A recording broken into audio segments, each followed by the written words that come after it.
সুধী বৈষ্ণব ভক্তবৃন্দ, দেখতে দেখতে আমাদের দামোদর ব্রত প্রায় শেষ হয়ে গেল। 1 নভেম্বর পড়েছে উত্থান একাদশী। অনেকে নভেম্বরে 1 তারিখে উত্থান একাদশী করবে, অনেকে 2 তারিখ রবিবারই করবে। তো তখন থেকে শুরু হয়ে যাবে ভীষ্ম পঞ্চক ব্রত। ভীষ্ম পঞ্চক ব্রতে আমাদের প্রথম দিন কী করতে হবে? ভগবানের চরণে পদ্মফুল নিবেদন করতে হবে। অবশ্যই হবিষ্যন্ন গ্রহণ করতে হবে, তার মাঝে এভাবে ভগবানের সেবা করতে হবে। দ্বিতীয় দিনে বিল্লপত্র ভগবানের জানুদেশে অর্পণ করতে হবে। তবে অবশ্যই আবারও বলছি, হবিষ্যন্ন গ্রহণ করতে হবে, অর্থাৎ আতপ চাল, ঘি এবং সন্ধ্যাক লবণ দিয়ে একই হাঁড়িতে সিদ্ধ করে সেটা ভগবানকে নিবেদন করে গ্রহণ করতে হবে। তৃতীয় দিন ভগবানের নাভিদেশে অর্পণ করতে হবে কি? গন্ধদ্রব্য, অর্থাৎ চন্দন, অগুরু, কর্পূর ইত্যাদির মিশ্রণে। অর্থাৎ চন্দন ঘর্ষণ করবেন, তার ভিতরে অগুরু এবং কর্পূর দেবেন।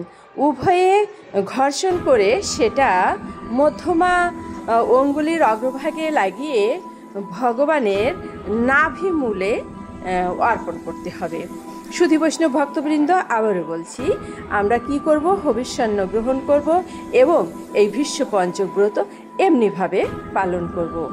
আর কি করতে হবে? তর্পণ করবেন। যারা পিতা জীবিত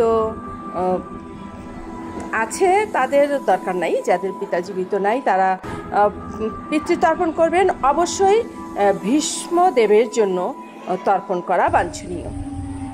চতুর্থ দিন বিল্লপত্র কি করতে হবে? ভগবানের বিল্লপত্র, জবা ফুল, এটা ভগবানের স্কন্ধ দেশে অর্পণ করতে হবে। আর পঞ্চম দিন হচ্ছে মালতী ফুল। আপনারা স্ক্রিনে দেখতে পাচ্ছেন মালতী ফুল। মালতী ফুল অনেক প্রকারের আছে, সাদা আছে, গোলাপি আছে, আর স্ক্রিনে যেটা দেখা যাচ্ছে এটা এরকম। তো মালতী ফুল ভগবানের শিরদেশে অর্পণ করতে হবে।